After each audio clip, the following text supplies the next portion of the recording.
She thought she was untouchable. My stepmother spent years weaving the perfect lie, charming my father, seducing his trust, and planning to steal his entire $50 million empire.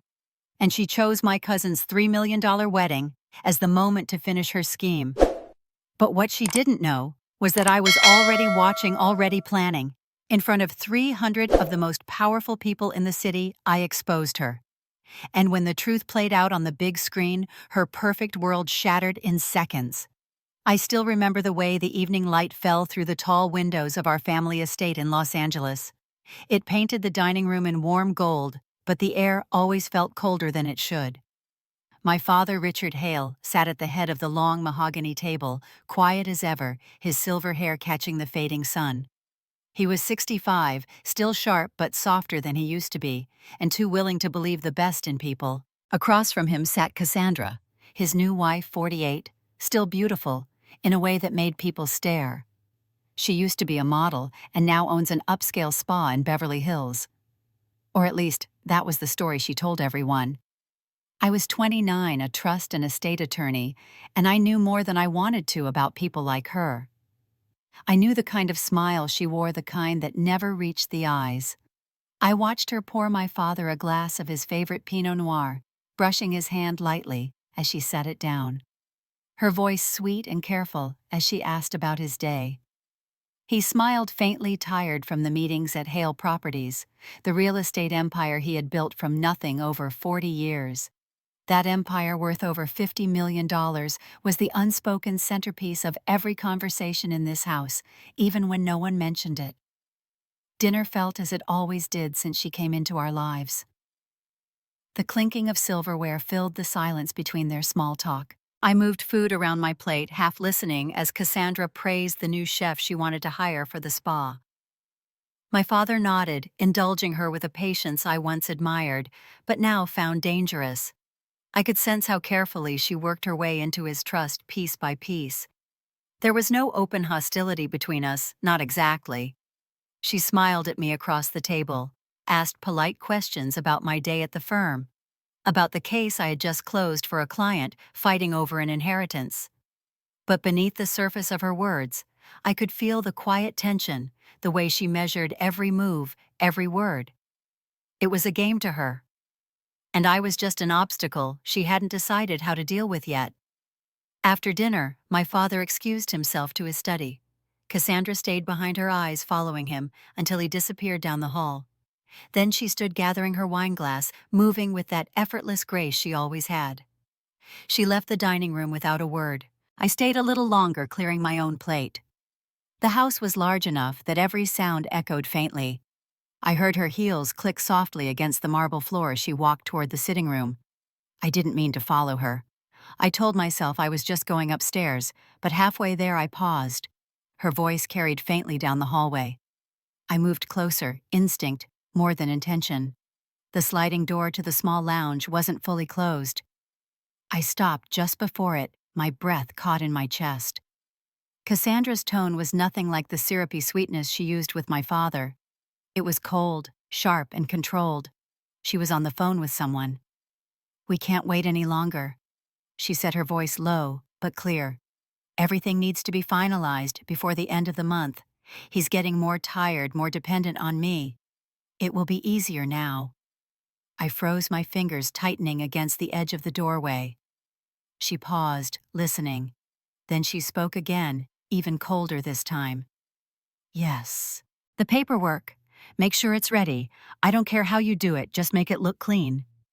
The words hung in the air, heavy and unmistakable. My pulse hammered in my ears. She ended the call, and the silence that followed felt heavier than her voice. I stepped back, careful not to make a sound. I didn't need to hear more. I knew exactly what she was talking about, and I knew I was right never to trust her. But the real fear wasn't for myself. It was for him.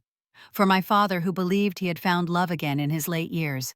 For the man who thought he was too experienced to ever be deceived. I walked slowly to my room, my mind racing. The walls of the Hale estate suddenly felt smaller, suffocating, like the house itself was holding a secret I couldn't unhear. When I closed my door, I leaned against it and let out the breath I hadn't realized I was holding. I stared at the quiet room, the faint lights of the city shimmering through the window. Something was coming. Something I had to stop before it was too late. The invitation arrived 2 days later, tucked inside a cream-colored envelope with gold trim. My cousin Sophia Reed was getting married, and of course it would be nothing short of a spectacle. I slid the heavy cardstock out and stared at the embossed letters. The wedding would take place at the Valencia Grand, a luxury resort in La Jolla, overlooking the Pacific. The estimated cost had already made its way through the family gossip chain. $3 million for one weekend. Only Sophia could pull that off. I sat on my bed, the letter in my lap, thinking about the last time I had seen her. Sophia was only 26, but had already carved her way into San Diego's elite social circle. She was kind, but she thrived in the world of polished veneers and quiet competitions.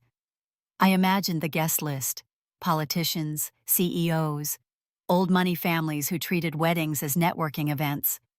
I was tempted to ignore it to stay in Los Angeles and pretend I was too busy at the firm, but something about Cassandra's call from that night lingered in my head. If she was planning something, if there was a timeline involved, she would need moments like this to make her moves. And I needed to be there. 2 weeks later, I pulled up to the resort. The Valencia Grand was nothing short of breathtaking. White stone walls climbed high against the blue sky, and fountains lined the drive. Uniformed staff guided Bentleys and Ferraris into place. I stepped out of my modest black sedan, feeling like I had walked into a movie I didn't belong in. Inside, the pre-wedding cocktail reception was already buzzing. Crystal chandeliers sparkled above hundreds of guests, dressed in designer gowns and tailored suits. Waiters weaved through the crowd carrying trays of champagne and tiny artfully plated hors d'oeuvres. I recognized a few faces from the news. State senators, the founder of a tech giant, even an actress I had seen on TV just last week. I spotted Sophia across the room in a pale blue silk dress, glowing the way brides do when the world is watching. She saw me and hurried over her heels, clicking softly against the marble floor. "Liv, you made it," she said, hugging me with genuine warmth. I laughed softly, taking in her excitement. Of course I made it. I wouldn't miss this. She started telling me about the rehearsal dinner planned for that night, the private yacht brunch tomorrow, the ceremony itself, that would have a string quartet flown in from Paris. My mind drifted as she spoke, scanning the room out of habit. That was when I saw Cassandra. She was standing near the center of the crowd, draped in a floor-length emerald gown that shimmered under the chandelier light. Her hair was styled in soft waves, makeup flawless. People were gathered around her, laughing at something she had just said. She carried herself like she owned the place.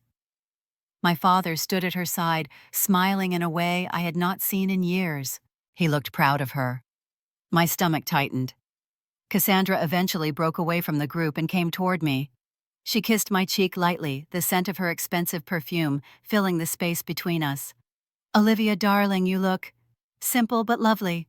She smiled as if it were a compliment. I kept my expression neutral. I didn't want to play her game, but she always found a way to draw you in. She glanced around theatrically. "So, have you met anyone here? Surely at your age you must be thinking about settling down. You wouldn't want to end up alone, would you?" Her tone was sweet but edged with steel. I swallowed the irritation rising in my throat. "I'm happy with my life as it is, Cassandra." Her eyes glinted. "Well, that's admirable. But in families like ours, knowing where you stand is everything. Some things can disappear if you're not careful." She let the words hang there just long enough to sting before turning back toward my father, who had been speaking with a group of guests. I exhaled slowly, forcing my jaw to unclench. As I moved through the room, I noticed a man I didn't recognize standing near the corner, speaking quietly with Cassandra. He was sharply dressed in a charcoal suit, his posture confident, almost too confident. I narrowed my eyes. Then I realized where I had seen his face. Mark Hamilton.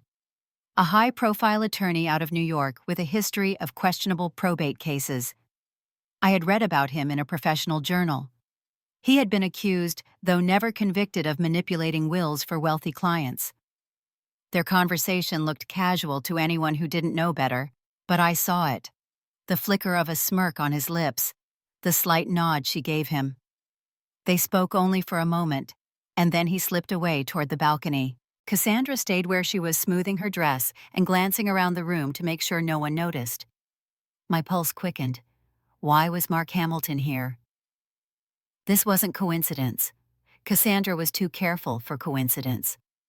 I moved toward the balcony, pretending to look for some fresh air, but when I got there, he was already gone. Only the ocean stretched out in the distance, waves crashing quietly against the rocks below. When I turned back, I saw Cassandra across the room again. She was laughing softly with my father, her hand on his arm. She looked radiant, like the perfect wife. No one would have believed she was the same woman I heard on the phone that night. Sophia called my name, pulling me from the moment. She wanted me to meet her fiancé's family. I followed her through the crowd, but my mind stayed locked on Cassandra and Mark. Their eyes had said enough. Something was already in motion. I couldn't help but feel the walls closing in a little tighter. I slipped away from the crowd after Sophia introduced me to another group of polished strangers. My head was buzzing, not from the champagne, but from the sight of Cassandra with Mark Hamilton. I stepped outside to the terrace for some air, and that was where I saw Benjamin leaning against the railing. He looked sharp in his tailored navy suit, but his expression was tense, distracted. When he noticed me, he straightened and gave me a faint smile. "Liv, I was hoping I'd catch you. Do you have a minute?" I nodded, curiosity flickering. Benjamin was Sophia's older brother, and we had always been friendly, though not particularly close. He glanced around, making sure no one was near, then motioned toward a quieter corner of the terrace. I followed him, feeling a strange heaviness settle in my chest. "There's something you should know," he said, finally lowering his voice. "I'm not sure if you're aware, but Cassandra's spa business, it isn't doing well." I stared at him. "What do you mean?" "She's always talking about expanding, opening new locations." He shook his head. "That's all smoke and mirrors. I know someone who works in finance, and he told me she's sitting on a mountain of debt. Her flagship location in Beverly Hills is losing money fast.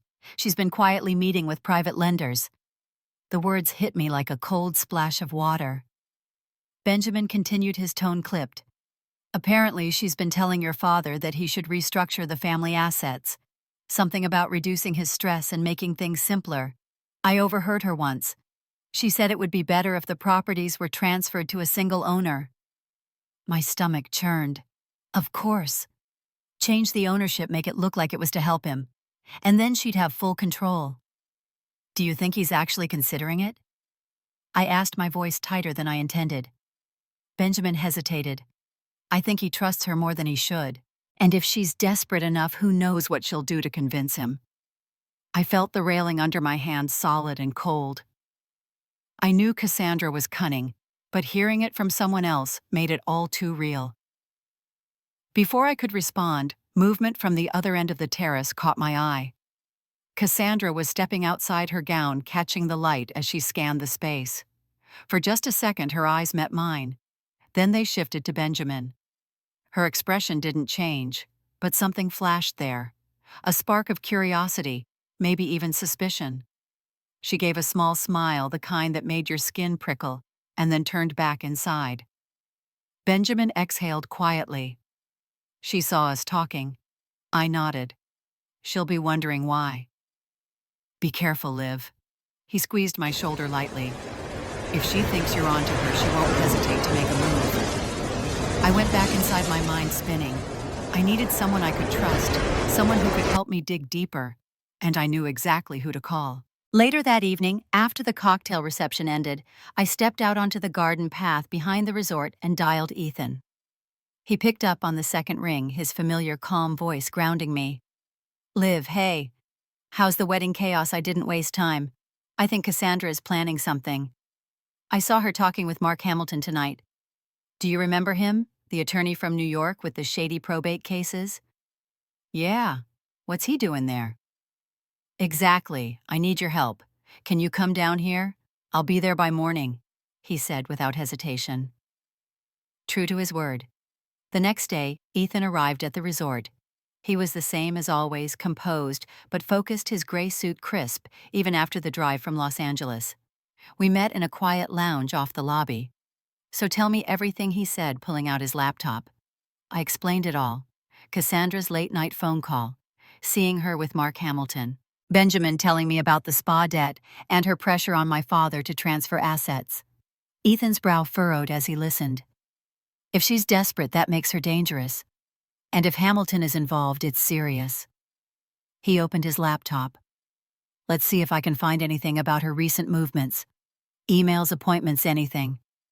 I watched as his fingers moved swiftly over the keys. Within minutes, he had pulled up a shadow of Cassandra's digital trail. There were encrypted messages, recent flights to New York, and several calendar entries that looked deliberately vague. Then he paused. "Here, tomorrow night, meeting with MH at the Valencia Grand. That has to be Mark Hamilton." My chest tightened. "So she's meeting him here during the wedding weekend." Ethan nodded. "That can't be coincidence. It's the perfect cover. All the attention is on Sophia. No one would suspect a thing." I leaned back in my chair, the weight of it sinking in. She was making her move now. Ethan looked up at me. "Liv, we can't let her get ahead of us. I'll dig deeper. If there's a paper trail, I'll find it." I hesitated for a moment, feeling a strange mix of relief and dread. I trusted Ethan. He had always been there for me long before any of this.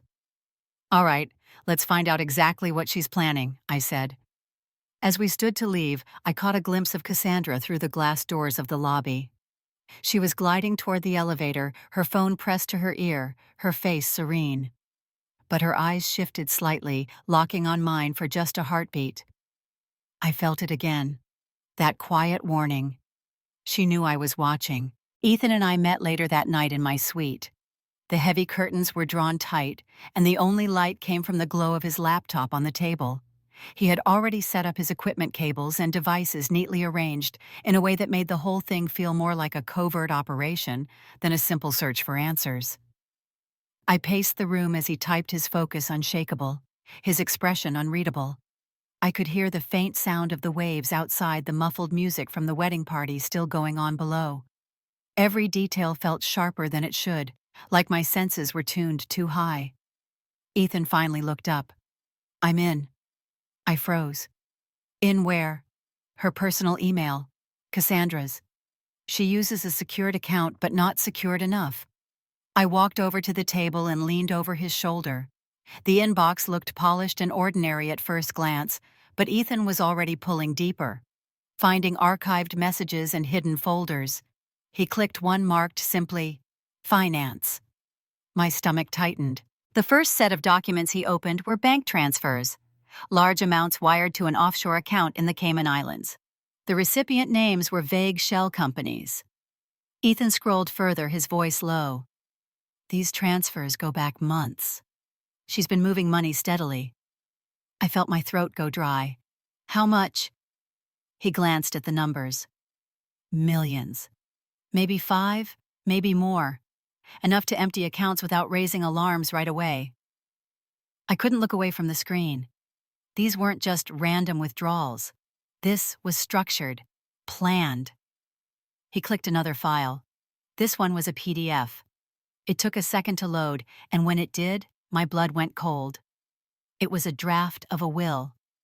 My father's name was there, his signature at the bottom. But it wasn't his. Not really. I knew his handwriting better than anyone. This was a careful imitation, close but not exact. My hand gripped the edge of the table to steady myself. "She's forging it," I whispered, my voice shaking. Ethan nodded slowly. "This version leaves the majority of Hale properties to her. Only small, insignificant amounts are left to you." I stepped back, my chest heavy. I could picture my father sitting in his study, completely unaware that the woman he trusted most was preparing to erase me, to take everything he had built. "I can't believe this," I muttered. "I knew she was dangerous, but this—" Ethan's voice was calm but firm. "Liv, I need you to stay focused. This is bad, but it's not the end. We have proof now, but we need more.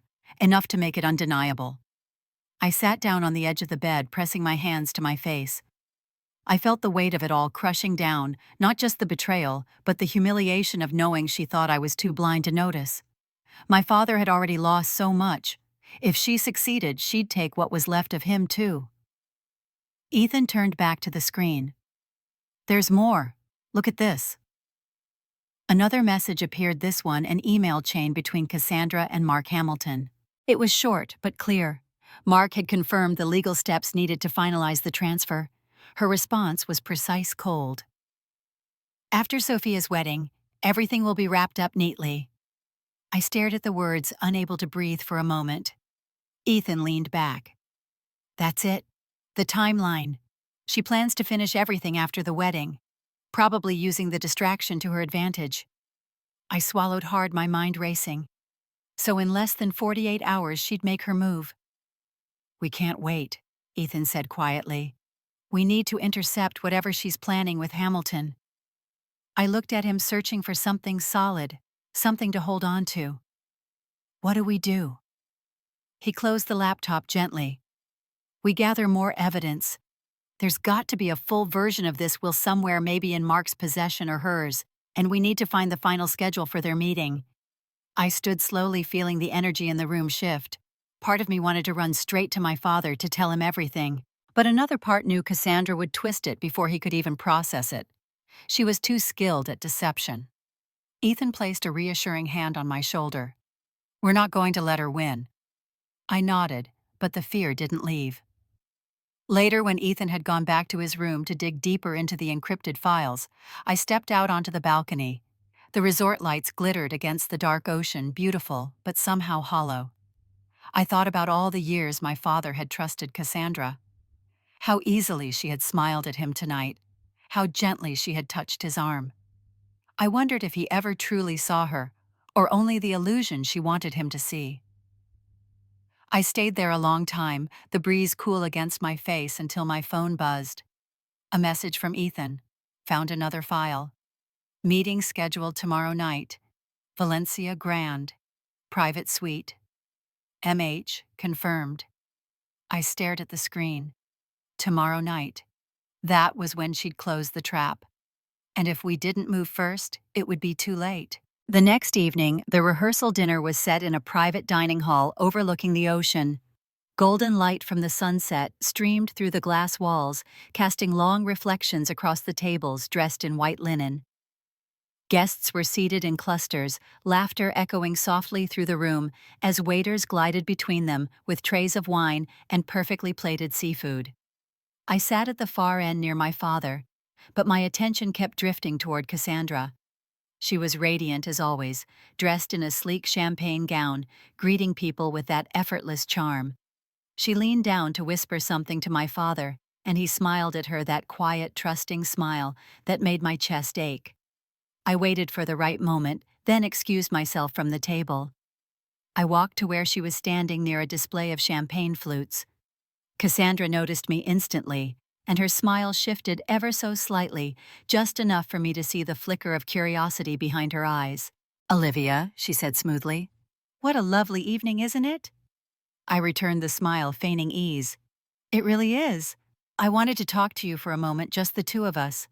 Her brows lifted slightly, but she gestured gracefully toward a quieter corner of the room.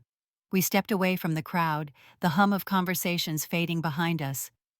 "I know things between us have been distant." I began, careful with my tone. "But I want us to at least have some understanding. For Dad's sake." Her lips curved into a soft smile, but it didn't reach her eyes. Understanding is always a good thing. I tilted my head, letting a hint of vulnerability show. "He trusts you so much. I just want to be sure he's protected." Her smile lingered, but her voice dropped silkier, heavier. "Olivia, you're young, ambitious. But sometimes ambition can lead people to places they shouldn't go. You should remember where your place is in this family." I felt the tension coil in my stomach. "And where would that be?" Her gaze sharpened slightly, though her tone remained calm. "By your father's side, of course, supporting him, not creating unnecessary disruptions. It would be a shame to make decisions you might regret later." The threat was quiet, almost polite, but it hung in the air like a blade. I didn't flinch. I simply nodded once, masking the rush of anger under my skin. She tilted her head, almost amused. Anyway, I won't be around much longer. There's so much waiting for me in Manhattan. The penthouse is finally ready. The words slipped out so naturally, I almost missed them. My breath caught for just a second. Manhattan. A penthouse. She was already planning her life after she took everything. Before I could respond, my father approached, breaking the moment. Cassandra turned to him, her expression instantly warm, her hand lightly brushing his arm. I stepped back, forcing myself to stay composed as she led him back toward the guests. Later that night, I met Ethan in the quiet lounge of the resort. He was already waiting with his laptop open. I told him everything, every word she had said, every look. "She threatened you," Ethan said flatly. "And she slipped about a penthouse in Manhattan. That's confirmation she's planning her exit." I sat down across from him, my hands clasped tightly. We can't just confront her. She'll deny everything, twisted around, and Dad will believe her. We need proof. Something undeniable. Ethan nodded slowly. Then we set the trap. We make her show her hand. We spent the next hour sketching out the plan. The wedding day was the perfect cover. The hotel would be full of guests, staff distractions. Cassandra would feel safe. Too safe. We would plant discreet cameras in the suite where she was scheduled to meet Mark Hamilton.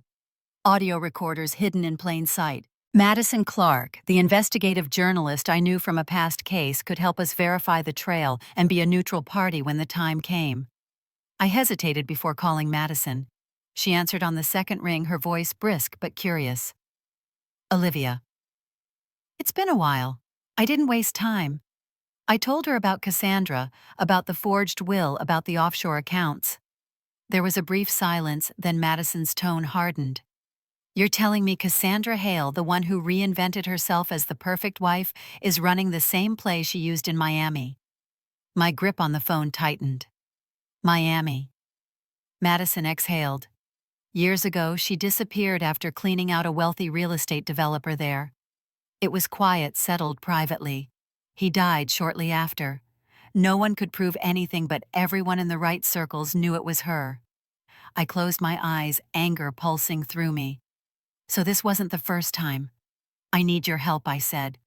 "I need someone who knows how she operates." Madison didn't hesitate.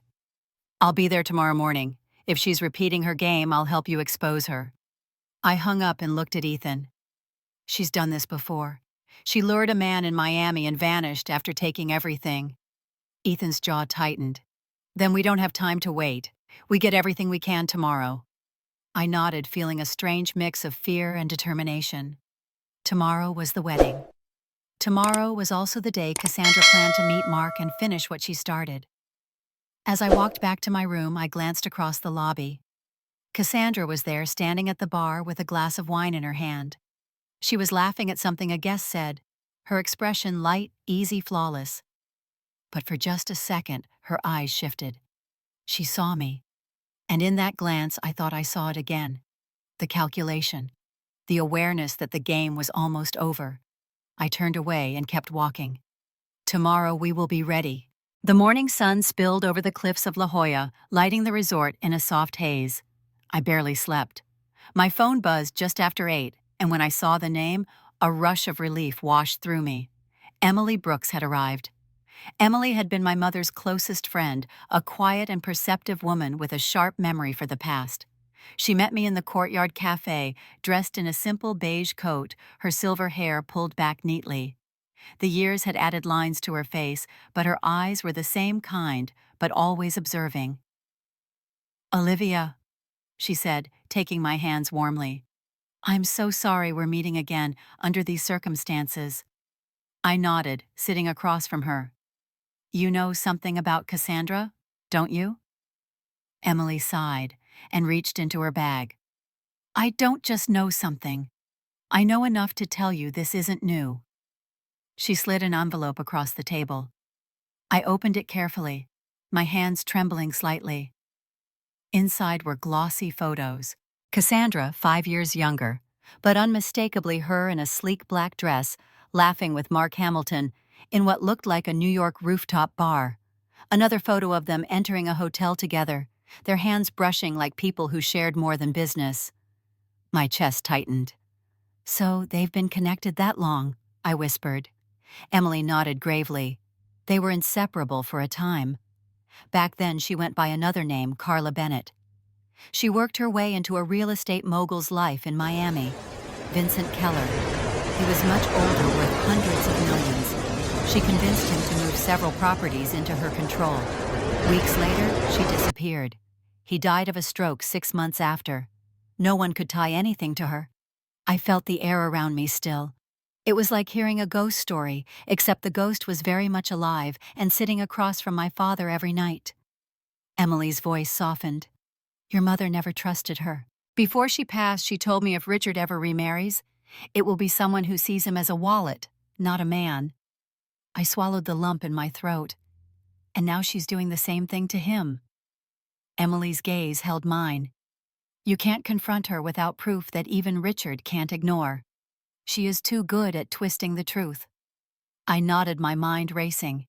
"We're gathering evidence. Ethan is helping me. But now I know she has a history with Mark." Emily touched my arm gently. "Be careful. She's dangerous when cornered." Before I could respond, I caught movement from the lobby beyond the glass. Cassandra.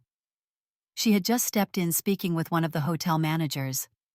Her eyes swept the cafe casually, but when they landed on me and Emily, there was a flicker of something sharp. She tilted her head slightly, smiled faintly, then walked toward the elevators. My stomach dropped. She had seen us. Emily followed my gaze. "She knows you're digging." Later that afternoon, I went back to my room to regroup with Ethan. But when I opened the door, something felt off. My suitcase was slightly shifted. The closet door was ajar when I had left it closed. I froze. Someone had been in here. Ethan arrived minutes later. I told him what I noticed. He frowned, checking the room carefully. "She's starting to suspect you," he said quietly. "If she didn't find anything this time, she'll keep looking." My phone buzzed again. It was a message from Madison Clark, who was already in San Diego. She had dug deeper into Cassandra's past. It matched what Emily had said. Cassandra, or Carla Bennett, as she was known then, had a pattern. Miami. Then a wealthy widower in Chicago. Each time she left with money clean and quiet. Ethan sat down at the desk, pulling up his laptop again. "I'm going back into her schedule. If she's escalating, the final meeting with Mark has to be soon." I paced the room as he worked. Every second felt heavier. After 20 minutes, Ethan leaned back. "Found it. Tomorrow night. Private suite, same floor as the wedding reception. The subject line says final documents." My heart pounded. Tomorrow night. The night before the wedding. Ethan's eyes were steady. "That's when she'll sign whatever she's planned with Mark. It's her endgame." I sat on the edge of the bed, the weight of the timeline sinking in. Less than 24 hours. Ethan crouched in front of me, his voice calm but firm. "We have one shot to catch her in the act. Cameras, audio, and someone who can verify what's happening." "Madison," I said. "She can be there discreetly. She'll know how to document it." Ethan nodded. "Then we move tomorrow." As I exhaled slowly, my gaze drifted toward the window. Outside, the sky was turning a deep orange, the ocean reflecting the last light of the day. It was beautiful, but it felt fragile, like the calm before a storm. Somewhere in the hotel, Cassandra was probably preparing her next move, smiling at my father, making him believe she was his salvation. And tomorrow night, she would try to take it all. But this time, someone would be watching her. The evening before the wedding glowed with an unsettling kind of perfection. The Valencia Grand was dressed in gold and white, the entire resort humming with quiet excitement. Guests floated through the marble halls in gowns and tuxedos, soft music spilling from the grand piano in the lobby. Everywhere I looked, there were smiles, laughter, and the false ease that comes before something big. I stood near the entrance to the ballroom, taking it all in. Cassandra moved through the crowd with flawless grace, her hand looped through my father's arm. He looked proud, content, completely unaware of the storm brewing around him.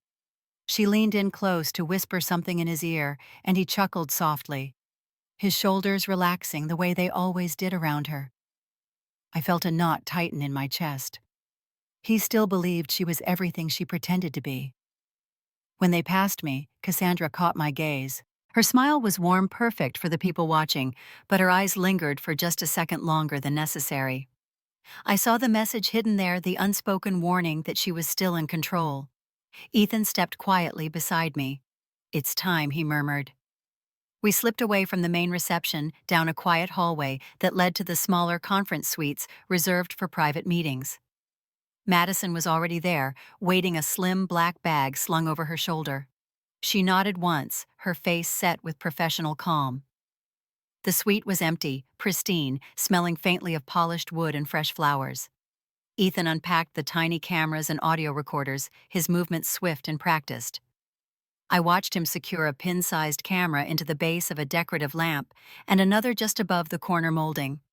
Madison helped adjust the audio device under the table where Cassandra and Mark would sit. We worked quickly, the clock ticking down. As I tucked a small recorder behind the frame of a large painting, I heard footsteps echoing faintly down the hallway. My heart stopped. Ethan froze. "Someone's coming." Madison gestured sharply for silence. We waited. The door opened just an inch, and Cassandra's voice drifted in soft and lilting. "I thought I saw someone in here earlier." My pulse raced. She couldn't see us yet, but she was only a step away.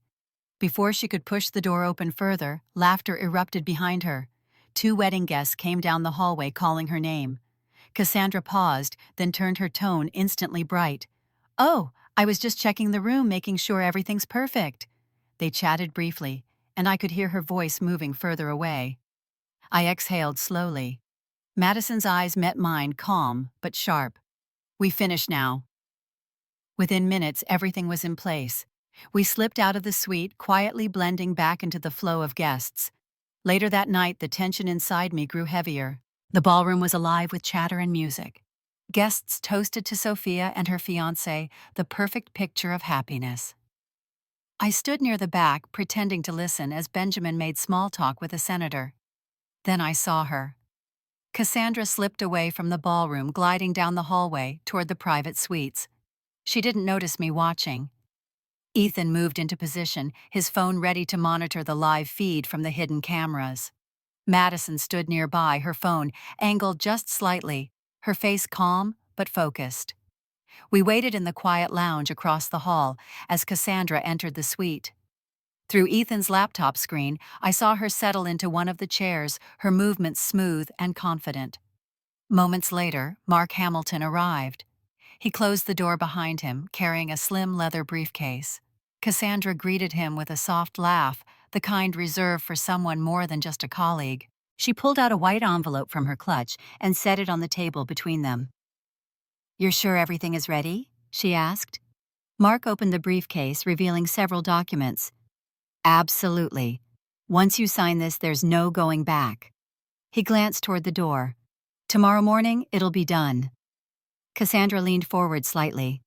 "Good." She tapped the envelope with her manicured fingers. "Here's your advance." She handed it to him, and even through the grainy camera view, I saw the thickness of the cash inside. Then her voice, cool and precise, filled the audio. "By this time tomorrow, it will all be finished. I'll have full control over Carter Real Estate. Richard will never know until it's too late." I gripped the edge of the table, my nails digging into the wood. Mark smiled faintly. "You're really going to disappear after this?" Cassandra's lips curved. "Once the assets are transferred, I'm done here. Manhattan is waiting."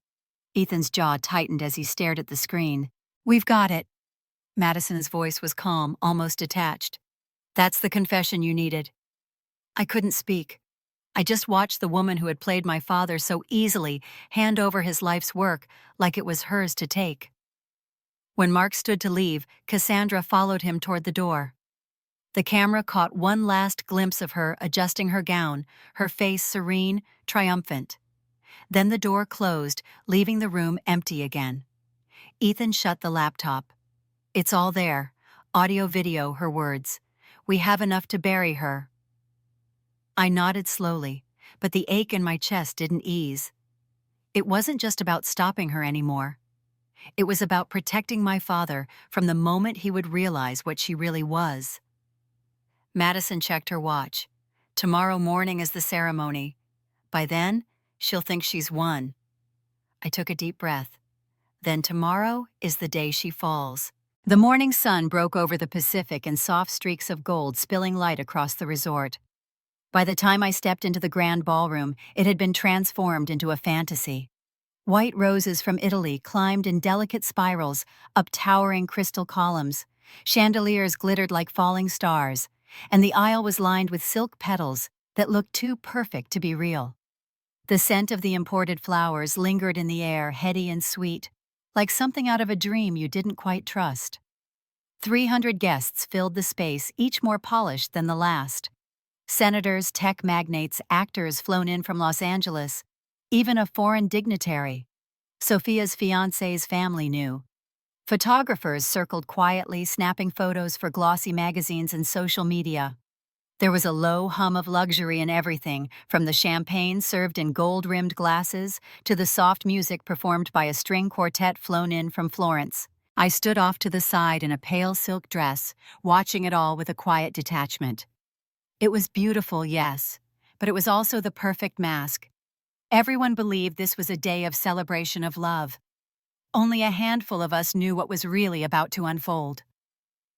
Sophia appeared at the end of the corridor, radiant in her custom-made gown, rumored to cost nearly $1 million. The dress shimmered like water under the morning light, every pearl and crystal sewn by hand. Guests gasped softly as she walked in her veil, trailing like a cloud. The ceremony had officially begun. But my eyes weren't on Sophia. They were on Cassandra. She was seated near the front next to my father, dressed in a pale lavender gown that clung to her frame like liquid. She smiled sweetly at the guests, who whispered compliments to her, nodding graciously, as if she were the queen of the moment.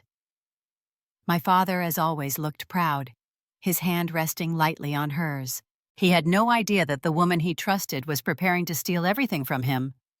As the officiant began speaking, Cassandra turned slightly, her eyes scanning the room. Then, just for a moment, her gaze landed on me. I was holding my phone in my hand, checking a message from Ethan, who was somewhere in the back monitoring the equipment. I saw the flicker in her eyes. For a split second, her serene mask cracked just barely. She tilted her head, her smile still in place, but there was a flash of something sharp. Suspicion. She knew I was watching her again. But then, almost as quickly, she smoothed her expression and turned back toward the ceremony. In her mind, she still believed she was in control. She thought she had already won. I glanced toward the far side of the ballroom. Ethan was standing near a set of discreetly hidden speakers, his phone in hand. Madison was a few feet away, blending in with the photographers, her camera bag holding more than just lenses. Ethan caught my eye across the room, a subtle nod. Then he looked down at his screen. I checked my phone. A single message from him lit the screen. "It's ready." My pulse quickened. This was it. The moment we couldn't reverse. I put the phone down, inhaling slowly, trying to steady myself as the vows began. Sophia's voice trembled slightly with emotion, and her fiancé squeezed her hand, smiling at her with genuine love. For a fleeting second, I felt a pang of guilt that their day would soon become the backdrop for something far darker. But I reminded myself what was at stake. My father's life's work, his dignity, the truth. I watched Cassandra carefully. She leaned back slightly, a picture of elegance and composure, her fingers brushing the diamond bracelet at her wrist. She whispered something to my father, and he smiled, completely oblivious. Guests dabbed their eyes as the officiant pronounced Sophia and her husband married. Applause rippled through the room, music swelled, and the couple kissed under a rain of soft petals. Cameras flashed like starlight, capturing the perfect moment. But for me, everything seemed to slow down. I could feel my heartbeat loud in my ears. I could see Ethan's hand hovering over his phone, ready. Madison shifted subtly, her camera aimed, but not clicking. Cassandra rose with the rest of the guests, clapping softly, her smile wide. She glanced back at me one more time as if to savor her imagined victory. And then Ethan sent me another message. "We're live in 60 seconds. I exhaled slowly, feeling the air leave my lungs like a weight I'd been carrying for too long. My eyes locked on Cassandra, and for the first time all morning, I let myself imagine the look that would cross her face when the world saw what she had done. The orchestra began playing, as the newlyweds made their way back up the aisle, guests following them toward the reception hall. The noise in the ballroom swelled with laughter, the clink of glasses, the buzz of conversation. I slipped through the crowd toward Ethan, my phone still in my hand. He glanced at me and gave a barely perceptible nod. Everything was set. The video was cued. Once it started, there would be no stopping it. The reception hall glittered with light as the guests moved in waves, raising their glasses to Sophia and her new husband. Laughter rippled through the room and the string quartet played a soft waltz in the corner. Waiters carried trays of champagne that sparkled under the chandeliers, and the giant LED screen behind the head table flashed a slideshow of the couple's photos. I stood at the edge of the room with a glass of champagne in my hand, feeling the weight of what was about to happen. My heart pounded so hard it felt almost visible. Madison was already in position near the stage, her bag holding the printed emails and photos. Ethan was by the tech booth, one finger hovering over his phone to trigger the feed. Cassandra sat at the center table, her lavender gown flawless, her diamond earrings catching the light. She was laughing softly at something one of the guests said, her hand resting lightly on my father's. He smiled at her, like he always did, gentle, trusting. I took a step toward the stage, weaving through the crowd. My fingers gripped the stem of the glass too tightly. I lifted it high, my voice steady, but carrying just enough to draw attention. To Sophia and Daniel, may your future be as beautiful as today. The guests turned toward me, smiling, some clapping lightly. Cassandra glanced back over her shoulder, her smile polite but tinged with curiosity. I lowered the glass slightly, my eyes locking on Ethan across the room. A tiny nod. The room dimmed for just a second as the slideshow on the LED screen flickered. A murmur rose from the guests. Then the first image appeared. Not of Sophia. Not of the wedding. It was a close-up of Cassandra sitting in the hotel suite, handing a thick envelope of cash to Mark Hamilton. The sound filled the hall crystal clear. By this time tomorrow it will all be finished.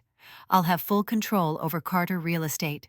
Richard will never know until it's too late. Gasps broke through the music. Someone whispered loudly, "What is this?" The video continued. Cassandra and Mark discussing the final steps, her voice calm, confident. The camera zoomed slightly to show the fake wills spread out on the table. Mark's voice followed. "Once you sign this, there's no going back." Guests froze, some covering their mouths. The murmuring grew louder, a low tide of confusion and disbelief. I glanced at Cassandra. Her face had gone pale beneath the perfect makeup. Her eyes darted to my father, then back to the screen. "Stop it," she hissed, her voice sharp but quiet. But the video kept playing. Cassandra again, her words like poison. "Once the assets are transferred, I'm done here. Manhattan is waiting." A loud ripple of shock swept through the room. People started standing, some stepping back. Richard, my father, stared at the screen, his face draining of color. His hand shook slightly as he braced himself against the table. "No." His voice cracked, barely audible. Cassandra shot up from her chair. "This is nonsense. Lies. Someone has edited this." But before she could take a step, Madison stepped forward. She held up printed emails, photos, and bank transfer records. "These are originals," she said calmly, her voice carrying. "Verified by timestamps. And these," she held up the photos, "are from New York 5 years ago. Cassandra Hale and Mark Hamilton. Not business partners, lovers." The room erupted. Guests whispered louder, some pulling out their phones to take pictures. My father looked at Cassandra again, confusion turning into something deeper. "Pain. You forged my signature, didn't you?" His voice trembled. Cassandra froze, her mouth opening, but no words coming out. Then the screen flickered to another document, the Cayman Islands account with her name attached. Wire transfers spanning months. The noise in the room turned into chaos. Someone gasped loudly. Someone else muttered that they knew she was too perfect. Cassandra's mask shattered. She lunged toward the tech booth, her heels clicking sharply against the floor. "Stop this right now." Ethan stepped in her path before she reached the booth. Calm but firm. "It's too late, Cassandra. Everyone has seen it." She turned to me, her eyes blazing. "You did this." I didn't look away. Richard stood slowly, his face hollow. "How could you?" he whispered. "After everything." Cassandra's voice cracked.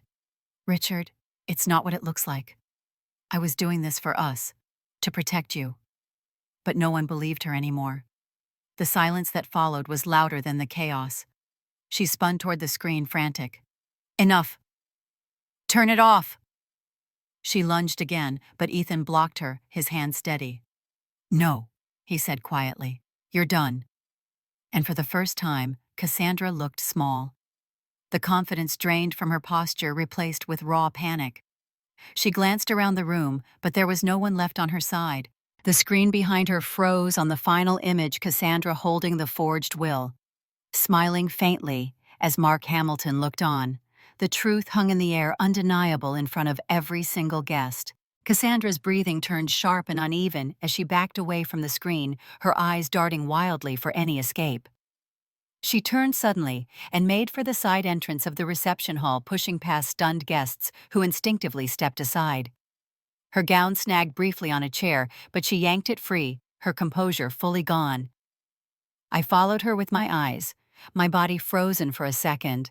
Then I moved. She wasn't going to disappear quietly. "Stop her!" someone shouted, but Cassandra was already at the double doors, her heels echoing like gunshots on the polished floor. Before she could push through, 2 uniformed hotel security guards appeared from the corridor. They blocked the exit, their expressions firm but calm. "Ma'am, we need you to remain here," one of them said evenly. "Get out of my way!" Cassandra snapped, her voice shaking. "You don't know who I am." The guard didn't budge. "We've been asked to secure this area." Behind her, the guests were no longer whispering. They were murmuring openly, some taking photos, others shaking their heads in disbelief. My father was still by the head table staring at her as if the woman in front of him was a stranger. Cassandra turned her face, twisting between anger and panic. "Richard, tell them to let me go." My father didn't speak. His shoulders slumped as if something inside him had broken. I saw her expression falter for the briefest moment. For the first time, she seemed to realize that she had lost her grip on him. Then her phone rang. She snatched it from her clutch, her voice lowering into a frantic whisper. "Mark, where are you? You need to get me out of here now." But she didn't realize Ethan was already moving toward her. He glanced at me once before speaking into his earpiece quietly. "She's calling him. Get ready." Across the city, Mark Hamilton had no idea his escape route was already collapsing. Ethan stepped closer to Cassandra, calm, collected. "Don't bother. He won't help you. The police already have him on their radar." She froze, her phone still pressed to her ear. "You're bluffing," she hissed. Ethan shook his head slowly. "We're not. They're already tracking his calls." Her hand trembled. The color drained from her face, but she forced a laugh that sounded more like a gasp. "This is ridiculous!" You can't prove anything she said, but the cracks in her voice betrayed her. "Everything is on that screen." Madison spoke up, stepping forward from the crowd. She held up a sealed envelope. "And I have the originals authenticated." The room grew even quieter. Then another voice rose from the back, firm and commanding. "I can confirm that." All heads turned. Judge Karen Wells, a family friend and one of the most respected probate judges in San Diego County, stepped through the crowd. She had been invited to the wedding as a guest, but now her calm authority filled the room. She walked toward my father and placed a hand gently on his shoulder before turning to Cassandra. "This is forgery, fraud, and in this state what you attempted is a criminal offense." Cassandra's mouth opened, but no sound came out. Judge Wells continued, her voice like steel. "You orchestrated the falsification of a will. You conspired with an attorney to commit fraud. I don't need more context to tell you this is a prosecutable case. Guests gasped again, and the murmur swelled. Cassandra's last bit of composure unraveled. You don't understand, I was protecting Richard. I was? No, my father said quietly. His voice was soft, but carried through the silence. He looked at her with eyes that were suddenly older tired. You were protecting yourself. Cassandra's breath hitched. She turned toward him, desperation flaring. I love you. I did this for us. He shook his head slowly. You never loved me. You loved what I could give you. She took a step toward him, but the security guards moved closer. Before anyone could say more, the distant sound of sirens echoed faintly outside. Guests turned toward the large windows as red and blue lights flashed against the walls of the resort. Two uniformed San Diego police officers entered the hall, moments later their presence filling the room with a new kind of tension. Cassandra Hale, one of them asked, scanning the crowd. She froze, her eyes wide. The officer stepped forward. We have a request to detain you for questioning on suspicion of fraud and attempted embezzlement. No, Cassandra whispered, shaking her head. This is a mistake. You can't do this here, not like this. It's already done, Madison said, her voice calm. The officers approached. Cassandra tried to back away, but the guards flanked her. One officer gently took her arm, reading her rights clearly and evenly. The crowd parted like water, leaving a clear path toward the door. As they guided her through the room, the whispers turned into an audible wave. People shook their heads, some took photos, others simply stared with a mix of shock and disdain.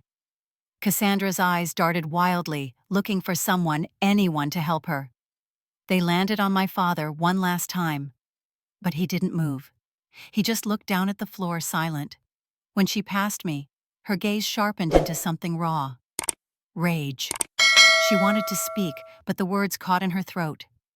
Then she was gone, escorted out the same door she had tried to escape through minutes earlier. Outside, the sirens faded into the distance. Inside, the silence was thick and suffocating. My father sat back down slowly, his hands trembling slightly as he rested them on the table. For a long moment, no one spoke. Benjamin was the first to move, placing a steady hand on my father's shoulder. Guests began to murmur, but no one dared to break the heavy silence that had settled over the reception hall. My father finally lifted his head, his eyes distant, hollow. I saw the moment the weight of betrayal sank in. He stood slowly, straightening his suit jacket as if trying to regain a semblance of control. His voice was quiet, but carried enough strength for everyone to hear. This wedding is over for me. Please continue celebrating for Sophia and Daniel. I need to take some time. He stepped away from the table and I followed him out of the room. In the quiet hallway, away from the noise of the shaken guests, he stopped and leaned against the wall. I'm sorry, Dad, I said softly, my chest tightening at the sight of him. He shook his head slowly. You have nothing to be sorry for. You saved me. I didn't respond. There was nothing I could say that would ease the pain in his eyes. Over the next 48 hours, everything moved like a storm. Cassandra was taken into custody and held for questioning. The San Diego Police Department coordinated with financial crimes investigators who quickly uncovered the offshore accounts and the trail of forged documents. Mark Hamilton didn't get far. The same night Cassandra was arrested, he tried to board a private plane out of John Wayne Airport. He was intercepted by law enforcement before the aircraft even left the tarmac. I later learned he had been carrying multiple passports and an unregistered phone. Ethan kept me updated on every detail. His calm voice was the anchor I didn't realize I needed. A day after Cassandra's arrest, my father called a private family meeting at the resort. His expression was composed, but I could see the quiet exhaustion in his eyes. I'm removing any pending changes to the will immediately, he said firmly. Cassandra will have no claim to anything. He looked at me, then his gaze softening slightly. I am sorry I didn't see her for what she was. You trusted her, I said gently. She was good at hiding who she really was. He nodded, pausing as if thinking deeply. I've also decided something else. Hale Properties will remain intact, but I'm creating a foundation in your mother's name. A portion of the estate will go toward a charity for women and children in need. It's what she would have wanted. My throat tightened. I felt a rush of emotion hearing him speak her name again after so long. That evening, Ethan and I walked along the beach outside the resort. The air was cooler, the ocean calm. For the first time in days, there was no immediate threat hanging over us. "You were incredible," I said quietly. "I couldn't have done this without you." He smiled faintly, the setting sun reflecting in his eyes. "You didn't need me to be strong. You already were. I just helped you see it." I looked at him, the weight of the past week lingering in the space between us. I realized then that he had always been there, steady, even when I didn't see it. We stood there for a while, the silence easy, the tension that had built over the years, loosening into something quieter, something hopeful. Meanwhile, Madison had already begun her work. She published an exposé on Cassandra Hale the following morning, complete with screenshots of the emails, copies of the forged will, and a detailed account of her history in Miami and Chicago. The story spread fast, picked up by major outlets, and circulated through social media like wildfire. Cassandra's carefully curated reputation in high society shattered overnight. Within days, her spa empire in Beverly Hills was in freefall. Business partners severed ties, investors pulled out, and clients canceled memberships in droves. Photos of her being escorted out of the wedding in handcuffs were plastered everywhere. No one wanted to be associated with her name. I watched the fallout unfold, a strange mix of relief and quiet sorrow lingering in me. She had chosen her path, and now she was facing the consequences.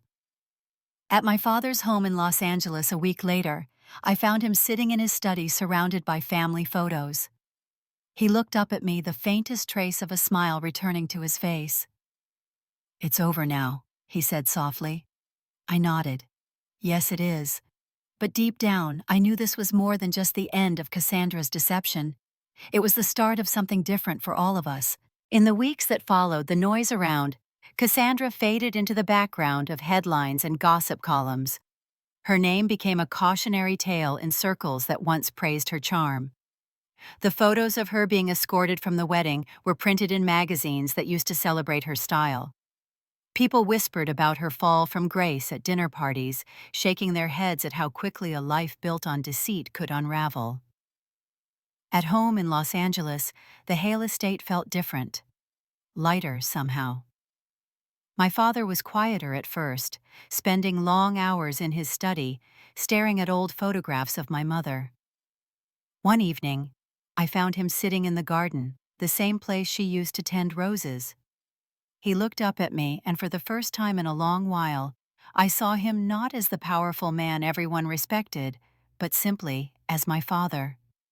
"I was blind, Olivia," he said, his voice low. "I wanted to believe there could be love again. I wanted it so badly that I didn't see who she really was." I sat beside him. "You're human, Dad. Trust isn't a weakness, but sometimes it can be dangerous in the wrong hands." He nodded slowly, the weight of regret softening into something gentler. "I owe you more than I can ever say. You saved me even when I didn't want to see the truth." In the days that followed, Sophia and Benjamin stopped by the house. Sophia hugged me tightly, her eyes bright with gratitude. "I can't thank you enough," she whispered. "You saved more than just Uncle Richard. You saved all of us from being part of her lies." Benjamin smiled faintly, his tone calm but sincere. "You kept the wedding from becoming a complete disaster. Sophia and Daniel still have their day, and that's because of you." I realized then that exposing Cassandra hadn't just been about saving the family fortune. It was about protecting the memory of what my mother and father built together, the values that were supposed to hold this family together long after she was gone. The charity foundation my father announced was finalized weeks later. The Elizabeth Hale Foundation, named for my mother, would support women and children escaping abusive situations. It felt like a full-circle moment, a way to bring something good out of all the pain. Ethan stayed by my side through it all. One quiet evening after we finished going over the final legal filings to close Cassandra's claims, we sat in the living room with coffee, the atmosphere finally calm. "You know you didn't just save your father," Ethan said softly. "You saved yourself, too." I looked at him, meeting his steady gaze. "Maybe. Or maybe you reminded me I didn't have to do it alone." A small smile curved his lips. "You never do." There was no need for more words.